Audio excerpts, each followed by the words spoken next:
இருந்தேன். அதுக்கப்புறம் பொன் காமராஜோட கொஞ்சம் கான்டாக்ட்லாம் ஜாஸ்தியாச்சு. நான் கூட நினைப்பேன், ஒரு அட்வொகேட் ப்ரொஃபஷனை விட்டுட்டு இப்படி ஒரு மாதிரி சாமியார் மாதிரி போயின்னு இருக்காரு அப்படின்னு கூட எனக்கு மனசுக்குள்ளே தோணும்.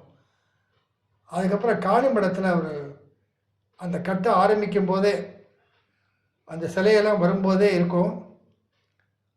அதில் ஒரு இன்ட்ரெஸ்டிங் பாயிண்ட் என்னென்னா, அந்த சிலையில் வந்து காலை பண்ணும்போது அங்கே திருவண்ணாமலையில் பகவான் வந்து கால் வலிக்குதும்ப. இவங்க இவங்க காலை அந்த ஸ்டாச்சுவை பண்ணும்போது பகவான் அந்த உளியை வச்சு அவங்க அடிக்கும்போது அங்கே பகவான் சொல்லுவார் கால் வலிக்குதும்பார். ஸோ அதனால் அப்போ வந்திருந்தபோது ஜஸ்டிஸ் ராஜு வந்திருந்தார், வெங்கட சுப்பையா வந்திருந்தார், அப்புறம் செவரல் பீப்புள்